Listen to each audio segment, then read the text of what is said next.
Lions have only just arrived in Australia, but already things are heating up. Last Friday night, Andy Farrell's side suffered a shock defeat to Argentina, while in the meantime, a war of words is brewing between Joe Schmidt and the Lions camp. Welcome to the Left Wing Podcast. I'm Will Slattery. Delighted to be joined on the line by Luke Fitzgerald and in studio by a man who very shortly will be embarking on a 17-hour journey from Heathrow to Perth. Ruaidhri O'Connor. Rud, how are you? Good, thanks, Will.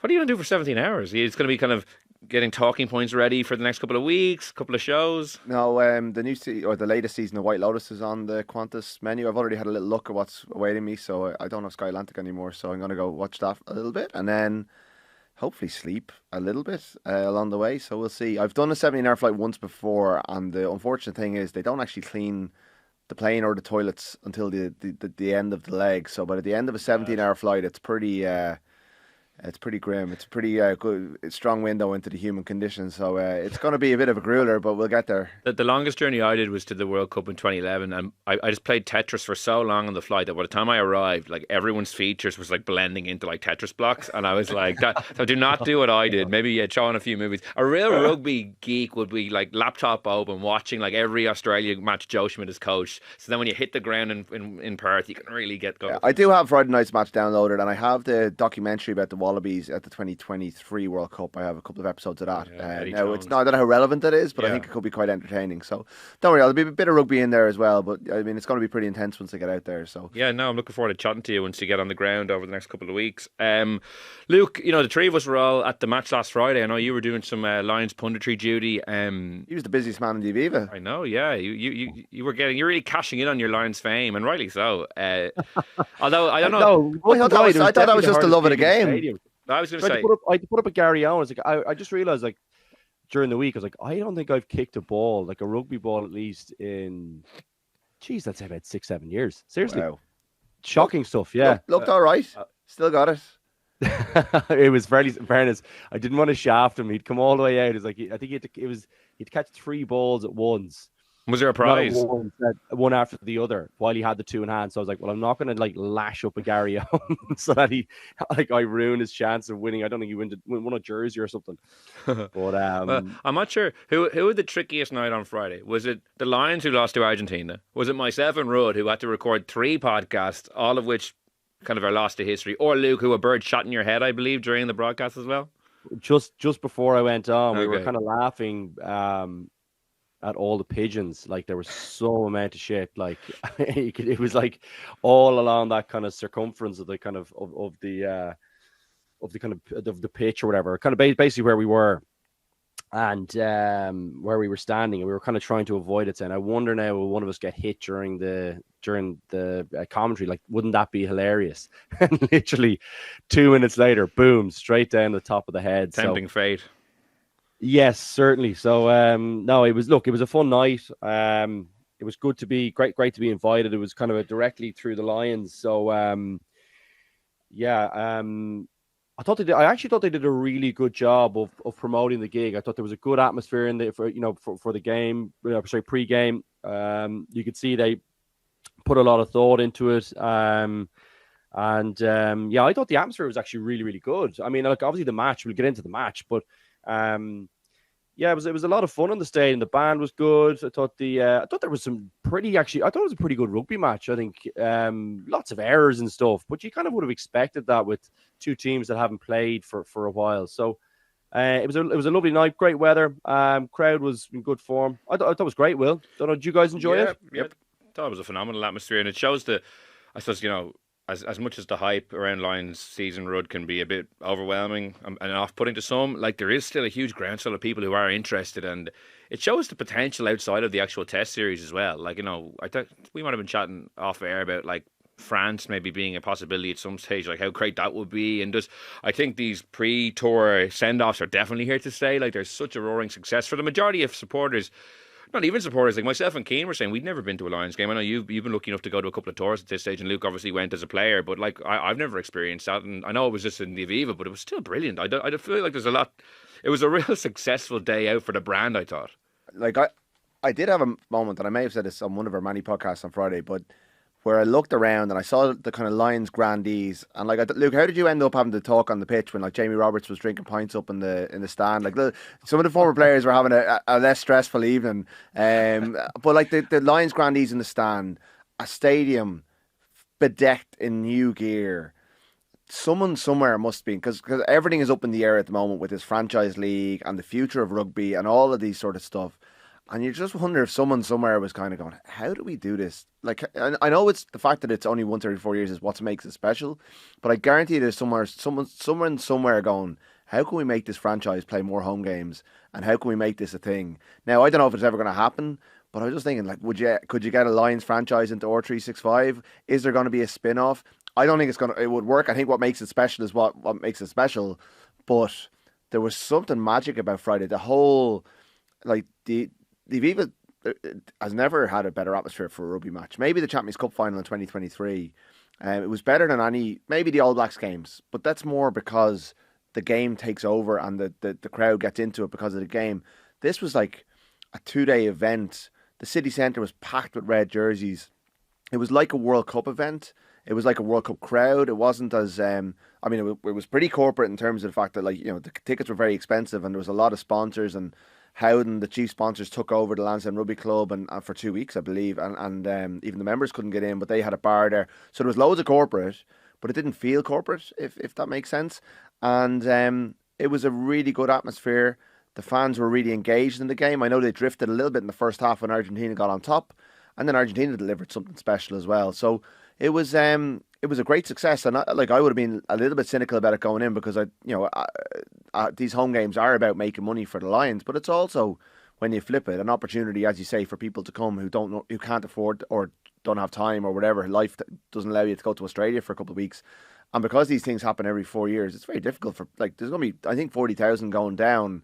But there's a lot of people who don't get that opportunity. So it was cool. It was a really cool night, and I think it opened up. I wonder, will the kind of more... I heard, Jim Hamilton talking about, like, and on his podcast about, like, the potential of going to Argentina on a tour, of entering the Lions in the Rugby Championship one year. Stuff like that. Like, there's people thinking about the game differently. Yeah. I just thought it almost encapsulated or kind of crystallized in my mind how big this thing is.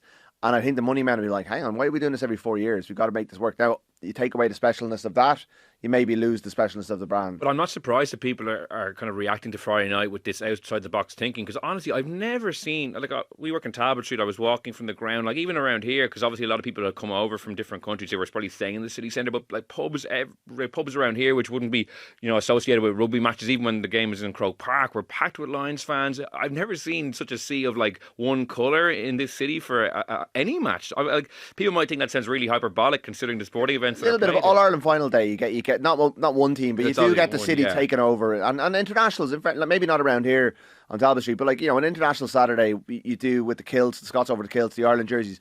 But this was definitely. I think the red helps, but it did have that effect. And even you mentioned to cut across you, the crowd being engaged. Like, I was just, like, anecdotally looking, but there was a lot less people getting in and out of their seats, and that's been a bugbear from some people about, like, at international matches, people going to the bar a lot.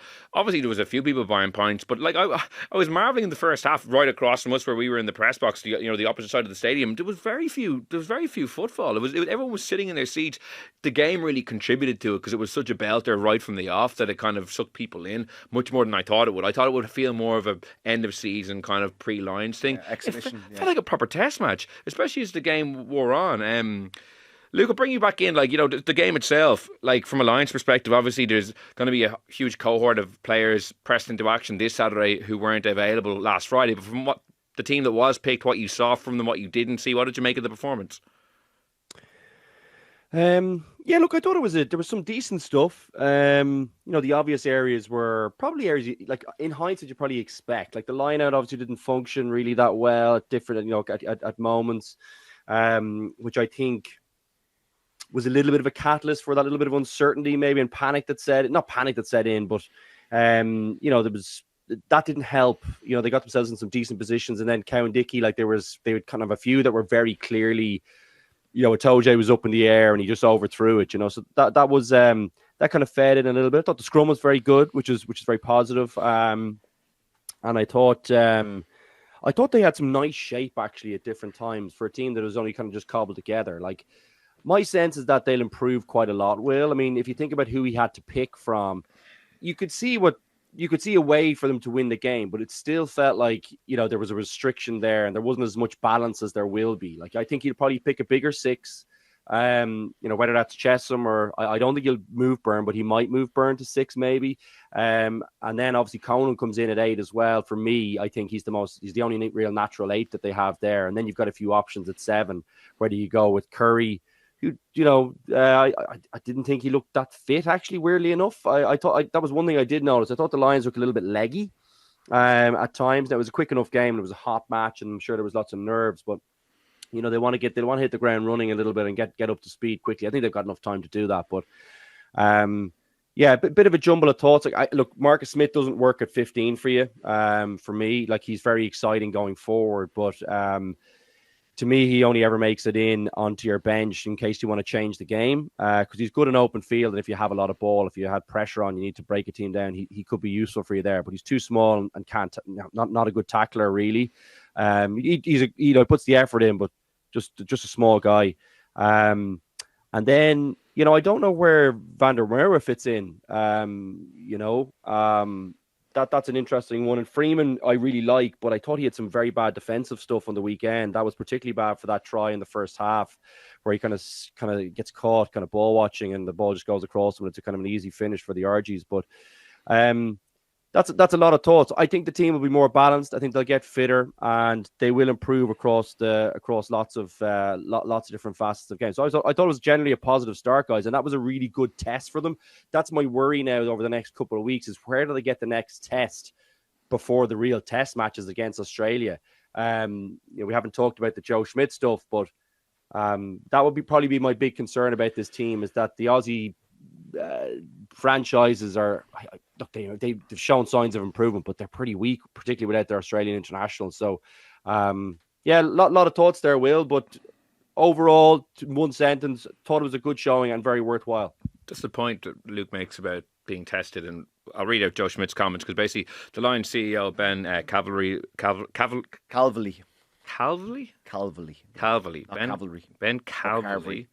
Ben Carvery, yeah. He was basically saying that the pre-tour agreement dictates that the Wallaby players have to be released for all these pre-test series matches. Joe Schmidt came back, and speaking to Sydney Morning Herald, he says, in reality, the Lions have got their squad. Are they going to play their best team every week? That's unlikely. So are we going to play all the same players every week? I'm not sure whether Andy was part of the discussion or whether it was just coming from the CEO, but I've read the tour agreement and it's having the best intentions to have the highest quality players available and playing. It's not as specific as saying every Wallaby from a state or club has to be available to play every game that the Lions come through on. So that's pretty definitive. He has said a couple of guys might be released for the Reds and the Waratahs game, but by and large, the best 20-odd players will be hothoused for the Wallabies warm-up game against Fiji on July 6th, and then with the view to the Test series starting on July 19th. So that seems pretty definitive from Joe Schmidt on that case. I feel like we have this. This is a part of the Lions' rite of passage that we have this discussion, and that the Lions will rail against the fact that the national team coach at the host union isn't allowing his players to play. But we know how coaches like Joe Schmidt work in terms of how they build towards a test series, and it's not, they want them in training. Joe hasn't had them all year. They've been playing for the Super Rugby franchises. He doesn't want the risk of injury, which you could argue. I mean, they've had a long season, so they probably don't need another hit. Like, there's certain players he'll release. They're lads who need a game, or who won't be playing in the first test. The lads who are starting that first test, it's not exactly cotton wool. It's just he wants them running Wallaby reps. He will have a plan to beat the Lions. And he will want these players in training, carrying out that plan over and over again. He wants another tranche of players who are the Lions in training to prepare those players, and that's reasonable. He's right. It's completely reasonable. I think he's right. I think he's released 4 players to Western Force this weekend, which is one of the smaller contingents in the squad. Anyway, I mean, it's far enough out from it. There's an element you want to soften up the lines a bit as well. So you release a ball carrier like was it Crespini de Champy? Or the Champy? It's a great name, but I've managed to butcher it. Ben Carvery, it is a mouthful after all. But like he's released 4 players just to kind of soften them up a little bit and give them a game. But it's the reality of touring Australia. At least they're not playing any of these invitational sides like the combined whatevers that they played before and run in 100 points. Like, It's hard to know what the kind of Pacifica team in week 5 will be, or week 4 will be like. Doesn't seem to be as strong as people had anticipated, maybe. Or the Anzac team either. Like, that's what I'm thinking of, actually. Playing a Pacifica team in the week of the second test, that's a disaster. You just don't want to. That's not. You're just going to get beaten up in that game. But, it's going to be a bit of a soft. I don't know. I think they'll get tested in certain ways, but they'll win the games. But it's been like that every time they go to Australia. Exactly. If you look back, Luke, say in 2021. Because of COVID, like the Springboks players weren't allowed to go to the franchises, and the Lions ended up having a very straightforward. Now they played South Africa A, which is a little different. That was like a kind of a Springboks warm game, but they by and large had a very straightforward run to the first test, which they won. Didn't win the series, but won the first test. 2013, Australia didn't really release the Wallabies to the franchises that much. They were quite weak. Straightforward run, and Lions win the first test. In 2017, the Lions had a very battle-hardened schedule and actually played very poorly and lost the first test. So recent history tells us that actually the Lions were better off maybe with the more straightforward running than when they were super battle-hardened and battle-tested and playing against really good quality international field Super Rugby teams. So maybe like the Argentina one is enough of a top quality opposition, and you can just build combinations against teams that, while not being unbelievably strong, the Super Rugby franchises are of a decent enough standard that it's a bit of a hit out. Like, well, where do you fall on that? Look, to be honest with you, it's hard enough to gauge it. If I'm being honest, like I think, look, you've made a fairly good argument for kind of both sides of it, if you know what I mean. My sense is I'd probably still like to have, particularly earlier in the tour, probably some of the harder hitouts, and then I'm kind of nearly happier as you get close to it to kind of run in a few. I don't think you necessarily need to have a hard hitout after a very long season, very close to the test matches. I think you need people to get up to speed and to be. You need people to get up to speed and to kind of have felt the contact and to felt the speed of the game. But like you'd expect them to kind of be able to get back to kind of high level, cup knockout kind of rugby for most of the guys anyway, kind of type performance levels. And then you top that off with the extra bit. Like, remember, the Lions training guys will be really high quality. You've got kind of, pretty much 2 teams, I would say, most days, even with kind of some injuries that will kind of normally happen throughout, or people not training, whatever it is. So your hitouts are really, really high quality as well. So you're kind of getting that exposure all the time, Will. So that would kind of lean me slightly maybe towards that you're kind of okay to have kind of softer games, and it's nearly better that way, because you'll kind of recognize and sharpen up coming up to a test match week, and you'll know that you'll have half a second less than you would have had in the other games. But it's nice to have maybe a little bit more ball, maybe have a little bit more opportunity to say run the team together and get used to kind of maybe I would say more in-game reps, if that's fair enough. So I don't know. It's a tricky one to answer though, Will. I mean, I'm sure someone will make a fairly robust argument that it's better to have a few hitouts, particularly when they looked a little bit leggy to me. But I expect them to get that sort of pretty quick, guys. I don't know whether people were, I heard they had a few points like in Portugal. I know obviously the guys who were coming into camp had a few as well, because they, people were celebrating end of season wins or even losses. So there could have been a little bit of that going on, as with the weather and with the kind of nerves as well. So.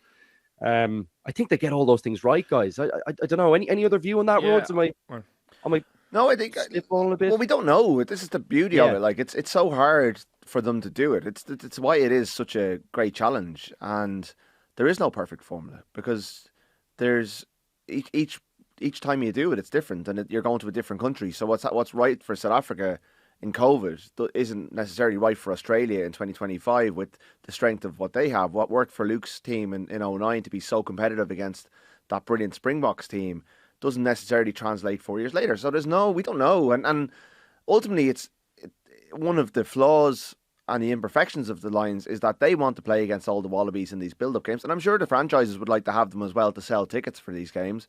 But the national team coach wants to win a series. And ultimately, that's what it's all like. The next couple of weeks are going to be interesting. We're going to follow them. We're going to watch them. We're going to talk about them. We're going to write about them. But ultimately, no one remembers what happened. Like the Brumbies beat Jake White was talking about it last week. The Brumbies beat the Lions in 2013. Well, what everyone remembers is that they won the series 2-1 and that O'Driscoll was dropped in the last week. Like what happens in the build-up is great. Like it's fun. But ultimately, it's only about 3 games. And for Australia, those 3 games are defining. Like they've got knocked out of the World Cup in the pool stage last time. They've got a home World Cup in 2 years' time. everyone thought was writing them off a year ago. If they go and win this series, Schmidt signs off at the end of the year. Like, it's so important to Australian rugby. And really, what the Lions CEO thinks isn't of any interest to Joe Schmidt, who just wants to win a series so he can walk away from this job with having basically mission accomplished. So I just think it's one of these things that we talk about, and it's going to come up. It'll come up in 4 years' time. It's going to be the same thing in New Zealand. The only thing that's definitive is that if they're not playing, it shortchanges the fans. Because you were in New Zealand in 2017. Like, those games felt box office. I don't remember there being leading All Blacks in all of those games. Sonny Bill Williams played against the Blues. Played for the Blues against the Crusaders. Sam Whitelock played, and Richie and a few other. Richie Monga was a test. Were those guys coming back from injury though, Will? No, it wasn't en masse, but there was 100% like a good sprinkling. That was definitely. Yeah. Like, again, I mean, I was there, but it's faded a little bit from my memory. So I know in 2009, Luke, you could correct me, but the Box didn't really release their players in those games, and they didn't. I don't think you played the Bulls. Like, the Bulls won Super Rugby that year, and I don't think you played the Bulls in the build-up. The key point is that though. The depth in New Zealand and South Africa is very, very different to the depth in Australia, and that's the real. I would say that's why the Lions are probably more concerned about this. But the South African franchises were terrible 4 years ago. Like, I remember the Sharks getting blown away. It was South Africa A that softened them up a little bit. It's a pity they're not playing Australia A. I think that would have been a good fixture. Well, that South Africa A team was the Springboks. Yes, like it was a fourth test. It was like a fourth test that like they picked like almost a full Springbok team. Rosie Erasmus was water boy that night. But even in 2009, like, I remember, Stephen Ferris running in tries from his own half against the Lions. They were poor enough. The Stormers were decent. South Africa A were good. I think you drew with South Africa A, if I'm correct. Maybe it was the Stormers. It was definitely a draw in Cape Town into the mix, but. Emerging Springboks, sorry, but like it's I think it's you're right. There's not as much depth in Australia. I wonder. Like, I think the Brumbies have a game plan that can definitely give them a game. Like, they play a very, Larkham has them playing a very kind of get the ball into the corner, maul, and you'll have a plan for them. I think they'll come up against different tests, but it won't. I think they'll win all their warm-up games. They should from here. What's your sense of how Andy Farrell will select? I really reckon it's going to be like Warren Gatlin's approach, where it's like really heavy on Welsh guys in the test team. And like, I've actually changed my mind even since Friday. And now I'm looking at like positions that I thought were maybe leaning towards other non-Irish guys, like Matt Hansen at 14, Josh van der Fleer at number 7, all Irish centre pairing, maybe even Hugo Keenan at full back, depending on Kinghorn's availability. All of a sudden now, I don't know, my gut is telling me this. You're the man on the ground, or you haven't gone there yet, but I know you'll know Andy Farrell a lot better than I would. I think it could be a lot more, greater Irish flavour than even I would have anticipated. Well, I think Friday was a bad day for the players who played, and it was a good day for the players who didn't. And the Leinster contingent up in the stand can be pretty satisfied. Like, I think Ellis Genge possibly gets not ahead of Porter based on what he did. But like, imagine being able to bring Porter on for half an hour at the end of a game. Amazing. But at the same time, if your starting combination is Sheehan, Furlong, do you put the England loosehead on in that with him, or do you put him on the bench with Cowan Dickey and Will Stewart, and you've got an Irish front row being replaced by an English front row? Like, you've got established combinations there. I think Itoje obviously starts with Byrne. Your back row, I think people are forgetting Van der Fleer. I think he's coming. He's going to have a good tour. And I think Luke's right about Curry. Don't think Morgan did enough. Don't think Pollock did enough on Saturday. I think Pollock has a lot of potential, but I just don't think he puts it all together. And, he's still got. Missed tackle was atrocious. Yeah, and like, he got, like, even in the Leinster game when he was brilliant and he did so much right, he got run over by Caelan Doris for that try on the line off the quick tap. So he still doesn't, like, he's 20. He's like, it's very hard to be a test line back row at 20. He's brilliant at loads of stuff, and maybe you bring him off the bench, but I think at this stage of his career, up against the complete players like Curry, who, he had a bad game on Friday, but he's got a big body of work behind him and can get fit. And Van der Fleer, who 2 years ago or 3 years ago was World Player of the Year, he's in a bit of a battle. Conan's 8, Gibson Park's 9. Then it's between Russell and Smith for 10. I think Tuipulotu, if they can get him up and running, could be the starting 12, with Bundy coming on for half an hour at the end as kind of out the way Ireland use their number 23. Ringrose, like, Jones went off in the warm-up. He didn't complete the kind of... He was a travelling reserve, but he didn't complete the warm-up. So he's playing catch-up a bit. I think he's probably a better distributor than Ringrose. He gives you something different, but Ringrose gives you that defensive leadership. They had no line speed on Friday against the Argentinian team who got outside them. Ringrose will give you that. He knows Andy Farrell and Simon Easterby's defensive system. Again, they all have an advantage. And then you got... I think Van der Merwe played his way out on Friday. Lowe will definitely start in the left wing. Freeman, I think Farrell will like what he sees from Freeman, but not what he saw on Friday night. So Hansen suddenly comes back into it as the We guy look lively distributor. And I think you like Kinghorn if you can get Kinghorn up and running, because Kinghorn gives you more than what Keenan does. That's a tough comeback for him, though, Rhodes. We talk about people being on the back foot. Like, he's coming in, like, you know, off the back of a kind of an injury. He'll be late, like very late on tour. You know, he's definitely been playing better than Keenan. But like, geez, I think if they looked at the quality or like how they got picked apart in the air, and that was obviously a really obvious area to attack the Lions with Smith there. So like, I don't think but knowing Schmidt, he'll definitely go there, because he just, you know, it's so important to, you know, his kind of game plan and how he moves his team around the pitch. But Keenan is the best in the air, I think. Kinghorn's probably better attacking wise, and he's a big man. He's good there, but I think Keenan is better in the air, and he probably covers the space better, I think.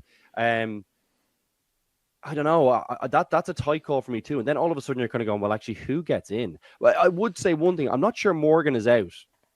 And I would say Genge gives you the power. Like, he's got the dynamism on the carrying side. And maybe that'll play against him, because I think that's still a tight call with Porter. But the scrum obviously then looked very good against a pretty gnarly RG pack. But do you need that as much against the Aussies? I don't know. And Porter has been outstanding. So, and Genge is a big voice as well with Luke. Like, Genge is a big voice. He's a big personality. He's a big leader. Like, the Irish players, that's one thing they lack, is big personality. So I think that gives him a real edge in terms of getting him in there as well. So he's got a real shot. Well, he's got some so Conan, I thought, finished off the season like that, you know, came back brilliantly from that. I suppose the stick he got for that decision at the end of the Northampton game. I mean, I thought he finished as a proper leader in that team. I thought he's playing brilliantly. So you've got him. You know, Morgan is a captain of Wales. If you go at him, I know that's a tight call with Van der Fleer and Curry, but Morgan still, I wouldn't rule him out just yet. And then you've got Tadhg Byrne, who's the Munster captain. You know, Tadhg Furlong is if he's back in the fold, which it looks like he is, like that's a very senior guy. I don't know. I feel like he's got enough around him, maybe. But Luke, just kind of get your perspective. Say you were going on a Lions tour, like when you were there. Obviously, McGeechan was the head coach, and Gatlin was very influential. But if you were going on a Lions tour this summer, from a player, put your player's hat on, and say Steve Borthwick is the coach, and he has 4 of his assistant coaches are from England, and you've got 1 Irish coach and 1 Scottish coach or Welsh coach. And you're going in there and there's 16 English players in the squad. And overall in the backroom team, like they published the backroom team yesterday, there's 17 Irish people in the backroom team beyond just the 4 assistant coaches. How do you think that's going to play from a squad dynamic, that if you're not Irish and you're going in, and these lads know this coach, who's a systems coach, a cohesion coach, and you're obviously playing catch up to some degree, or you might feel like you're playing catch up. They all know each other. They all have this kind of built-in kind of bonhomie that they all talk about being the greatest camp. So they all have their own in-jokes and stuff. Eddie O'Sullivan was talking about this last week. From a player's point of view, how do you approach that? And how much of a challenge is that for Farrell and the Lions to try and break down what looks from the outside like a very obvious barrier to their own success? Not sure I think it's a barrier for me, but I do get the point that, you know, the squad, like it could sour, say, the mood in camp.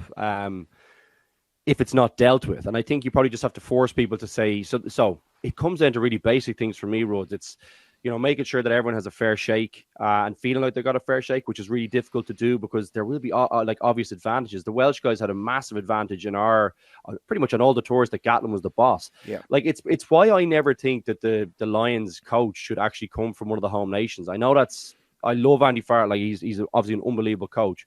But I don't think it should come from the home nations. I always thought it was silly that it went to Gatlin. And for so long, it went to Gatlin as well.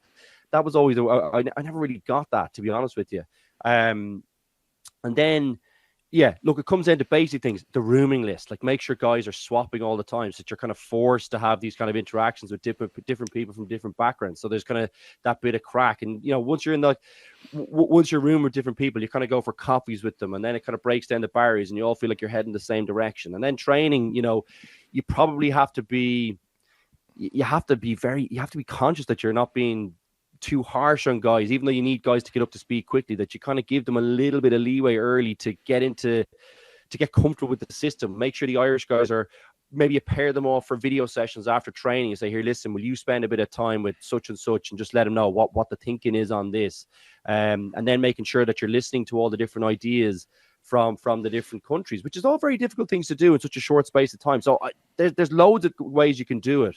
I don't know. It's a tough thing when you select a national coach from one of the home nations guys, isn't it? I mean, you're going to like that is something that mentally that you'll have to address, I think. It's funny, my son is starting school in September, and we were in last week for the kind of induction day, and they were talking about this buddy system where every junior infant is buddied up with a sixth class.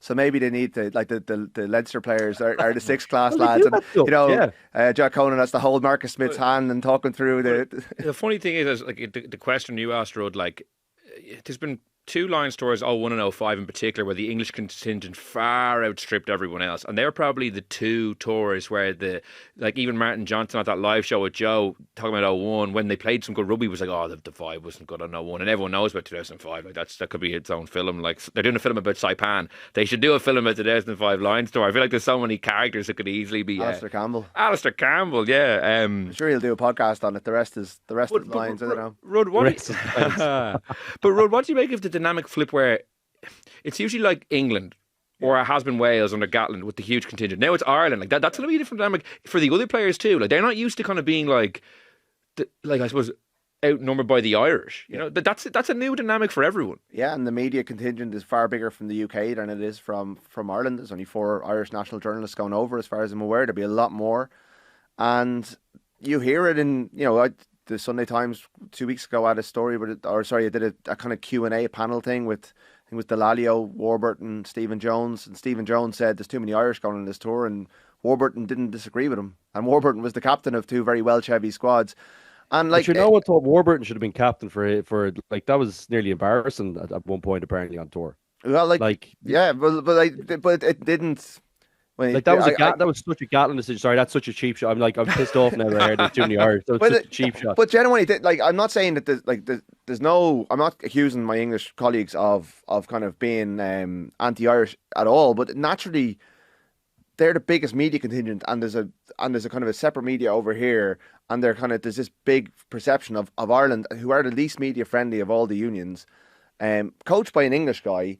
But having all of these guys playing the Irish way, and if it ends up with 11 guys in the test team and they lose the series, you know what's gonna be held up as a big thing, because it's never. You're right, it's never happened before. So it's a dynamic that I think they should think they have to manage. I don't think they are really thinking about managing. I don't think Andy Farrell sees this as an issue at all. It's one of these things that we on the outside are looking at going, like, this is. I can see it a mile away that this is going to be a thing over the course of the tour. I really do. I hope so. Well, I don't know. I don't. I'm just as a purely kind of like getting the popcorn ready. Yeah, like that meme. You know what though? It is a funny way. Like sometimes you kind of have to remind. I did a BBC podcast last Thursday evening, and I have to remind the guys. You traitor! Like, I know. But I had to remind the guys. I was like, don't forget, like Ireland beat England. Like that was very flattering to England. That result. They should not have beaten France. France threw that one away, and all of a sudden the complexion of the tournament, like Ireland won a Triple Crown last year. Do you know what I mean? Like, so they're funny how they forget. Like, and Ireland have been beating them out the gate for kind of in like they've been really, really strong over the last 2 or 3 years. They're probably hanging their hat off this Northampton result, which was an absolute, Leinster's basically worst performance of the whole year, save for that match. So it's funny how the tilt of things goes. I think when you come to this, I don't know. I think England are a coming force, but they're certainly by no means there. Yeah. Wales, we know what situation they're in, and Scotland just can't beat Ireland. So like, I think people are funny about how they kind of remember these things, and the skew that's kind of on. The things that skew their thinking about how they think about this squad being selected. I thought this was the most obvious squad selection of all time based on the previous results, barring the Northampton game, and loads of Northampton guys got selected. So, and the Six Nations thing is like, if the Six Nations happened in reverse and England won their first couple of games and lost their last game, and Ireland had started slowly but finished with that big win over England, you're looking at a complete... Like, I can't remember, I haven't got the table in front of me, was it points difference or bonus points that England finished ahead of Ireland? Bonus points. Like, they won the same number of games. They had the same tournament, essentially. Ireland just had that horrible defeat to France and then backed it up with a pretty insipid performance in Italy in their last game. And I've written and spoken about how I feel Ireland are in need of a bit of a refresh, and it's these players who've been who've been doing this for a long time. But we asked Sexton, because someone put it to Sexton directly on Monday last week. Is there too many, how would you deal with the criticism? Or how would you address the criticism that there's too many Irish players? And he said, these players have done it over the last 3 or 4 years. They are big game players. They've done big things. Their results are better. And that body of work gets them in. It's very hard to argue with that. Yeah. But it's just whether they're the form players right now. The only player, when the squad was announced, the only player I thought was lucky to get in purely because he hadn't played a lot of rugby was James Ryan. Not because he wasn't good enough. I just didn't think his body of work was there over the past couple of weeks in the lead up / months because he had injuries. Every other player I did think was there on form, and that doesn't really mean anything. It's one man's opinion, but I don't think there was these egregious shocks of people being left out and left in. I remember we actually convened and we were like, it's actually pretty straightforward. Yeah. There was 2 or 3 names on very much on the periphery, like Darcy Graham ahead of Matt Canson. Like, if you're going that far down, I suppose, the list of talking points to get to the big one, it kind of shows that the squad was fairly straightforward to pick. Yeah, no, I agree. And I think it's not about the squad, it's about the makeup of the test team now. And there's a bit of a battle ongoing now because it is hearts and minds and a bit of public perception. And everyone's got a podcast now, so everyone's kind of feeding into this. So, not that I'm going to go to bat for. Like, if I think Genge is the best player to play loose ahead of Andrew Porter, who I rate as probably one of the best Irish internationals of the last 10 years, that's the call. Like, that, I have no problem. If it's 15 English guys or 15, if the Irish lads are not playing well, great. But I think Friday, not great. It's not kind of the mask slips. Defeats the purpose. Jesus, not again. Defeats the purpose of me going over. But like if the Friday night was damaging for a lot of the players on the pitch. Andy Farrell was fuming. You were in the press conference. He was livid. Every time he was offered a chance to let the players off and go, look, you didn't have great preparation, didn't take it. Hated the fact that they were second to the scraps. It wasn't about the cohesive stuff like a line out or the attack just breaking down sometimes. He didn't like the pushed offloads. It was the hunger, desire. He thought they were out hungered by Argentina, and that's a bit of a non-negotiable if you're playing for the Lions. Now, there was the weight of the occasion. There was lots on those players' shoulders, and they didn't fill the jersey. They did a lot of stuff right. There's no shame in losing, but it damaged them. And now you have these contingent of players who he knows he trusts, who just finished off with a brilliant performance against the Bulls, Dan Sheehan, Jack Conan, who look like they're just, if they can maintain the performance levels they had against the Bulls, they're test starters. There's definitely in the test 23. They go out and hockey the force on Saturday. Like Sheehan and Gary Ringrose did media on Monday. We're going to see a lot of Irish players in this force team. A lot of these kind of his best players. Suddenly then they play the following Saturday, then they play the following Saturday, then they play the first test. And that's going to be moving around the edge. And the core of this team was always going to be Irish. As soon as Farrell got the job, and as soon as Ireland went down and beat New Zealand in the test series and won a Grand Slam the season, it's a couple of years ago. Like this has been building for a couple of years and it's deserved. I think this Saturday is the most important pre-test match purely because after Friday, to your point, I think a lot of those guys who could have stolen a match on the Irish heavy team that will be playing this Saturday didn't. If they go out, even though it's the Western Force and some of those key guys that Farrell knows really well light it up, it's very hard to shift them then. Yeah. Like you're looking at playing the West, but also you're looking at playing the Western Force. They're a decent Super Rugby team, but finished like fourth from bottom with Porter, Sheehan, Furlong in your front row. What are you looking at second row? John McCarthy and James Ryan second row, maybe. So you're basically, that's Leinster. Van der Fleer, Conan, Ollie Chesham at 6, maybe. The Leinster pack. You've Finn Russell playing behind the Leinster pack, potentially alongside Gibson Parker, looked like he was moving well at training. Ringrose low, Hansen maybe. Like you're looking at Ireland against, like if they deliver, that's it's a big advantage, guys. Because it's probably it's pretty much an Irish game plan, I would say, most likely with some sprinkling of some other ideas. They're used to these combinations. Like, so that's not like the other guys coming in and playing with different combinations, so it's a funny one how that works, isn't it? So like, I think you're right, Will. I think there's a big opportunity and certainly an opportunity missed. Now, the composition isn't certainly not a foregone conclusion, but I'm sure they will have some thinking about the different combinations. But I think the Irish guys have a couple of advantages in that they're used to playing with each other as well, which we kind of haven't really mentioned. We've kind of mentioned the coaching side and the game plan, but actually playing with guys that you play with on a weekly basis, and even for the Leinster guys, play with like literally all year on a weekly basis, not just in the Six Nations.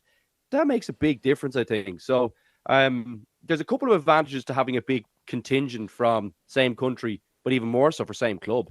Luke, what did you think of the dynamic? I don't know how much of the warm-up you got to see because obviously you were doing your punditry. Well, up in the press box, it was really interesting watching the 3 attack coaches who work underneath Andy Farrell, the ultimate attack coach. So you've got Sexton, Andrew Goodman and Richard Wigglesworth all in the same area what kind of drilling, a kick chase drill. It looks like a lot of expertise and a lot of voices in a, like Andy Farrell runs a fairly lean management team normally. Like, do you think that's potentially going to be complicating it, or do you think on a tour like this you need that many bodies? I think it'll be nice having the bodies, Rhodes, is where I'm leaning. I think, I think Johnny will be an interesting one to fit in the mix there. I've always found him to be really, really good at kind of picking his times to kind of make an interjection or to make a strong point. So I don't think and he's new to the coaching side. So I think he'll be probably holding back a little bit, and I think he'll get it. I'd say he's more looking for nuggets from him rather than him to be, say, taking over. And I think that might be a really nice combination between Wigglesworth. I know, I think I met him very briefly. Seemed like an unbelievably nice bloke. So I think that'll be a really nice combination between the two. And you'd probably expect that Sexton will do a lot of the kicking, a lot of the kind of a lot of that kind of stuff. I think will probably tilt towards him. He'll do a lot of the kicking practice with the 10s. He'll have really, really good drills. I'm sure they're kind of all-red inspired type drills, which all the kickers love. So I don't know. I think the blend might be okay, Rhodes. I get your point around, is there too many kind of chefs in the kitchen or whatever, but I don't know. I feel like just where Johnny is, I think that's a really nice little mesh, and I don't think he'll overextend. I think he'll be looking to kind of find places where he can make a big impact. I haven't spoken to him at all. Don't know that. That's just my sense of the bloke, and maybe Wigglesworth as well, who is more seen. Like he's done more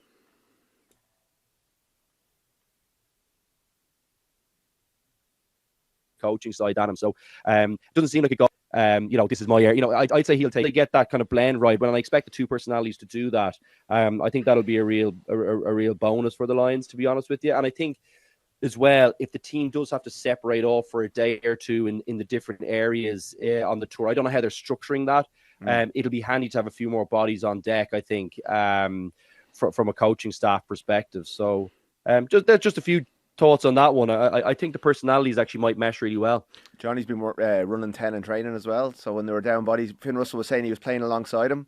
And I saw Wigglesworth looks fit enough and only retired the year before last, so he might be doing it as well. So you never know, against the Pacifica team, we might have Wigglesworth 9, Sexton 10 when they run out of bodies. Well, yeah, they those 3 or 4 slots that Andy was leaving fallow for someone to come in. Shane Williams came out of retirement in 2013 and did a job off the bench, I think, if I'm not mistaken.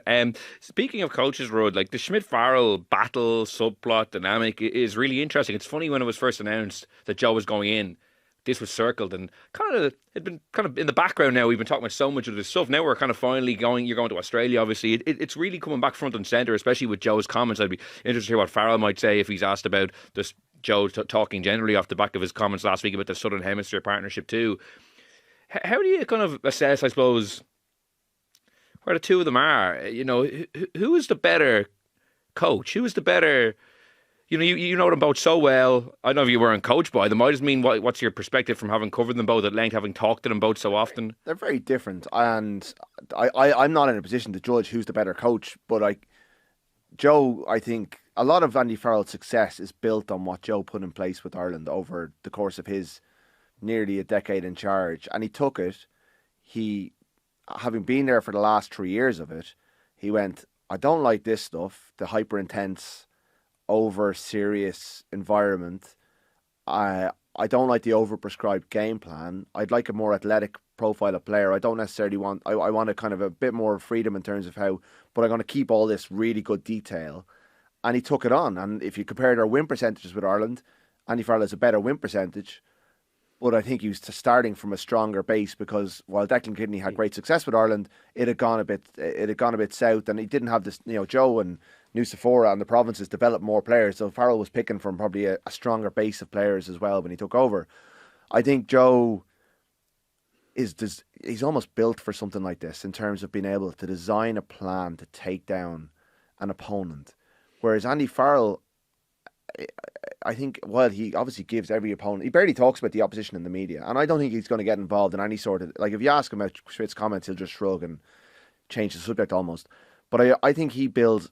If you think about that World Cup, I think they tried to beat New Zealand playing their own game. They didn't tailor their own game for New Zealand in the way that Joe would build an entire game plan around this one fixture. And Joe did. He got a handle on the All Blacks, and he had strategies developed to take down Ireland. the scrum, I can imagine it's not his area of expertise, but I'm sure he was on to Mike Cron, who's now the Wallabies scrum coach, who was head of refereeing or scrums in World Rugby at the time, going, look at what Porter's doing here. Like I'd say he was briefing against them, and then you look at that try where the over the top, he spotted a chink in the Irish defence's armour. Ball goes over the top. Beelam's caught in no man's land. Mwanga powers onto it, gives it to Will Jordan. That's the game. And there's other moments in that game where you could see Schmidt's print all over it. So I think Farrell will try and build a system that's good enough to win any game, whereas Joe's tailoring an approach to just beat the Lions. And that's why they're different. And it's such a fascinating clash of styles. The fact that they know each other unbelievably well. The fact that the Lions, from David Nusafora, who gave Joe his first kind of Super Rugby job and then ended up working with him in Ireland. Easterby coached underneath them. Vinnie Hammond worked with him for years. Sexton knows him, was his kind of on pitch general for so long. Andrew Goodman came over for 2 years and played for him at Leinster, and Schmidt really valued him as a kind of a, he was a journeyman player to some degree, but he obviously got it, and Schmidt trusted him, and he played big games, and now he's a coach himself, and I think he's quite heavily influenced. The dynamic between the two of them, I don't think it's going to be combustible. I know there's been a bit of war of words. And what's their relationship like, do you know? I don't think it's especially close, but I don't think it's fractious either. I think by the end, it was quite clear that at 2019 World Cup that Farrell there was kind of almost, by appointing Farrell to replace Schmidt, it became slightly awkward. And I'd say some of the stuff out of the Ireland camp, not from Andy directly, although even when they went to Murrayfield in 2023, and he said, I want the bus to be late. I hope there's disruption because we're going to be built for any sort of adversity. That was a little bit of a dig. And then, like, you've had players like Andrew Porter talking about counting the bumps on the driveway to Carton House, and Craig Casey, who wasn't even there, saying that the 2019 World Cup prep was barbaric. All of this, none of it came directly from Farrell, but I'd say Schmidt resents a lot of what's been said about him. About those comments specifically. Give me time. Yeah, not really, because we didn't have. He's only been back once for that Wallabies game. Did no one ask him before the Wallabies game about Porter's comment directly? Because that's a really damning thing to have said about your setup. But I don't remember it coming up. I didn't do his pre-match. I did his post-match, and that wasn't the format. But I'm hoping at some stage. I mean, I'm not his favourite journalist, but I'm hoping at some stage to maybe have an opportunity to bring some of this to the table. Because again, the Lions will be his focus, and he might try and just brush it all off. I know our old colleague Brendan Fanning has a book about Irish rugby coming out in the next couple of months, and I think maybe some of that will be revisited. But there's, I think it would have wounded him. I think Joe would, he's proud of his record with Ireland. He loved his time. His record was excellent. The World Cups didn't go well, but I think it's an extra. He'd love to get one over Andy. Like these guys, like at the end of it, that they're winners and they're macho in a way. Joe's not a macho character, but like he wants to win. Like he wants to get the better of Andy Farrell. These little guys love out coaching each other. So I know, Luke, you only worked with Farrell for a little while, but like you've met them both, or you've worked, Joe a lot better. Like, what do you think they're going to be like?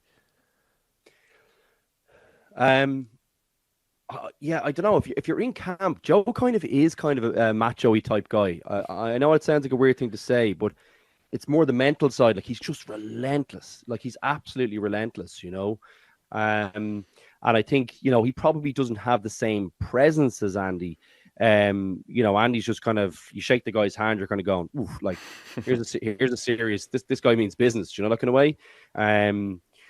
But you can tell, like, they both go about it slightly differently, but I'm sure they know each other very well. But you'd have to think that, given how many of the Lions staff have worked under Joe, that yes, he'll have insights into how the Lions will look to play, but I'm sure, like, the Lions will have insights into how Joe will play. And there's big pillars in Joe's game that he will never change, in my opinion. And I doubt he's even changed them now since he was coaching me.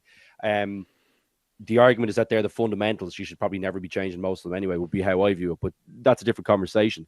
I think you could prepare for Joe. Like, I know, like, knowing Joe, I'd have a few areas of the pitch where I'd be kind of going, okay, well, that is so important that you defend that area all the time. You're really alive. So the obvious place is from set plays, rucks, around the ruck.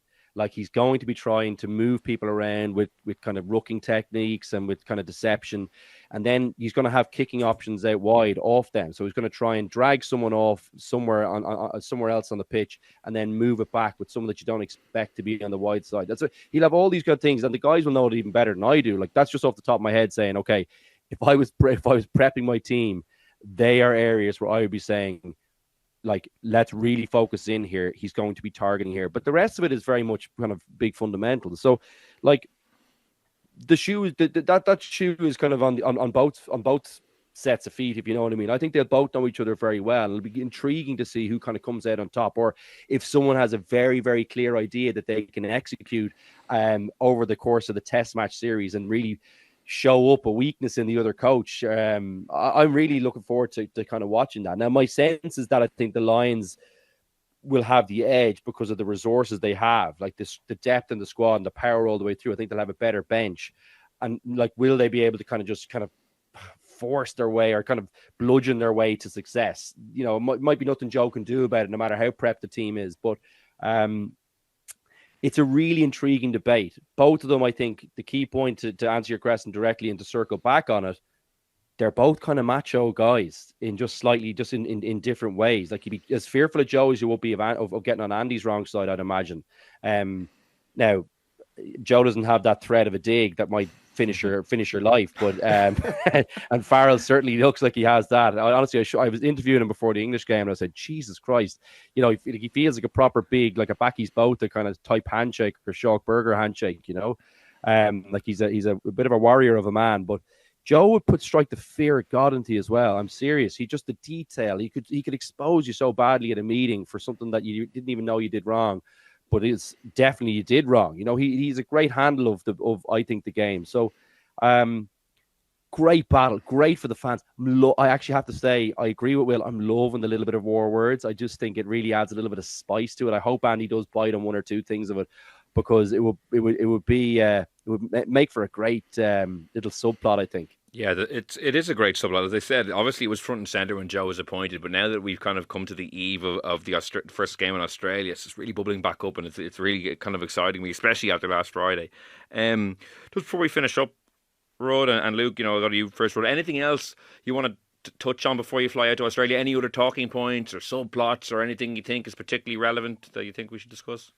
I saw Will Skelton was named in the squad. That obviously was a possibility we didn't know. He's never really delivered in international rugby the way he has for La Rochelle, so I think it's a huge tour for him, and obviously I hope he's to the fore, because he's always such a big character in those battles with Leinster over the years. Yeah, and I think he played against him in 2013 as well, so he's one of the kind of a survivor from that series.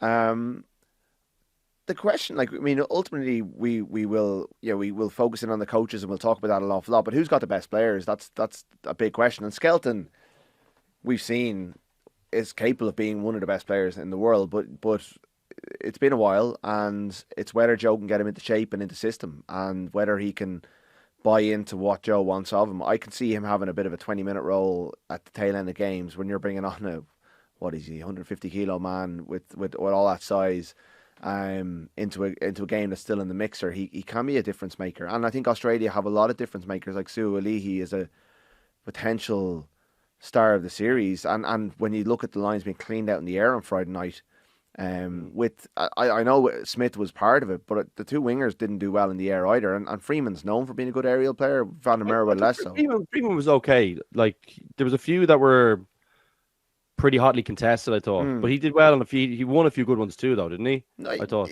he did, but I thought Argentina won that battle and got a lot of oxygen from it as well overall. So I think the Lions really need to tie that up. And when you got Su'Alihi into the mix, we saw how he used Robbie Henshaw as a midfielder who could chase high balls, and he changed the kicking strategy to play to Robbie Henshaw's strengths. Well, this guy's next level in terms of being able to get up and win aerial contests. So that's a whole thing that Lions need to plan for. That no other, like, I don't think there's anyone else, because he has that kind of Israel Folau kind of leap. Like, no one else has that. I remember watching Israel Folau in live in the flesh in 2018. It's amazing. With the foot road, it's unbelievable, wasn't it? Remember, he kind of nearly gets another go up again from the foot. Like, if he hit, when you're on the foot on the body, it's serious technique. It's incredible. So, and Su'Alihi has that capacity. So, that's one element that the Lions really need to tidy up and have strategies for. They can't just try and take this on the fly. And I think that Angus Bell is an excellent. Like, I think while Australia have some exceptional players, they don't have the breadth of talent that the Lions have, and that's why I haven't looked at the odds. I mean, the bookies gave 1-3. The Lions are 1-3. 1-3. Like, so short. That's very short. I mean, they're almost evens to. They got last weekend horribly wrong. Yeah. But I hope it's not a sweep. I hope it does go to a series decider. I do think the Lions have better players, but I don't think there's a massive difference. I find that's jarring to me, those odds. But like you said, who is the better players? For me, like the Lions squad is substantially stronger. Like I think that's why I was spending more time talking about Joe, because I feel like for them to take one of the first two tests, I think Schmidt is the guy who bridges that gap. I like just looking at the squad they've selected. Suaalii, unbelievable. Skelton obviously has a track record. Some good Super Rugby players there, but not the star quality, international star quality. I don't think Tom Wright a really good full back, but like their halfbacks, like Lekatau is very good. Yeah, Lekatau is very good, but like Lola CEO, if he's playing out half, you know, the fact that the people were saying, "Oh, James O'Connor was an omission," you're thinking, Jesus, like if that's like he was there out half in 2013, like you know, and he only came off for 2 minutes for the Crusaders in the final on Saturday. Yeah, so the fact that he was kind of a live option, people are kind of saying, "Oh, maybe they should have taken him," kind of shows that like, at the key pivot position that they're maybe struggling a small bit.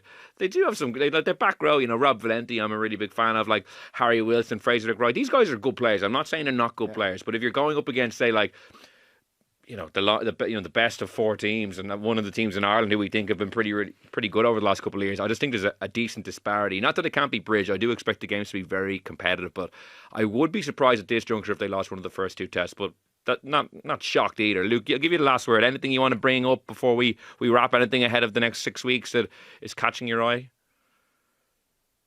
No, I mean, just really looking forward to seeing them on deck and seeing the Irish, the kind of last of the Irish players, kind of. And how they get on. I'm sure, like most Irish supporters, I know it's a Lions team, and we're kind of looking forward to seeing. But I just think I'm excited. I think some of those guys hit form at the end of the season. They kind of got their act together. I wonder what winning a trophy will do for some of the Leinster players. You know, does that give them a little bit of confidence they can get over the line? That last little bit. Now they've kind of done it fairly consistently with Ireland, I suppose. Maybe is the argument against that. But that's what I'm watching. Will I'm hoping that has a really positive impact for all those guys, and they kind of kick on for the rest of the tour. Tadhg Furlong's probably someone I'm watching very closely. I mean, I think he's taken on a new importance for me. I think I know Beelam's very good, but if Furlong is available, that's a lovely 1-2 punch, whatever you have in that kind of 3 spot, particularly with Fagerson gone. I think he's really important. So I know it's a weird one for a back to kind of to call out, but I just love Furlong. I think he gives you the extra bit you get around the pitch from him. It's just such an extra, like it's just so different to any other player in the world at that position, I think, for me anyway. So if he's fit, I think he makes a massive difference. And then the rest is, again, the Irish players and seeing how they kick off the tour. Well, lots to look forward to over the next 6 or so weeks. I thank Luke for joining me. And Rud, best of luck in Australia. Now, we'll be chatting after every match, I think, starting this Saturday against the Western Force. And you'll be on the various podcasts over the next few weeks. So looking forward to chatting with you, catching up over the next while. Thank you very much. And thank you for listening. You'll be listening to plenty of Lions chat over the next couple of weeks. But for now, goodbye.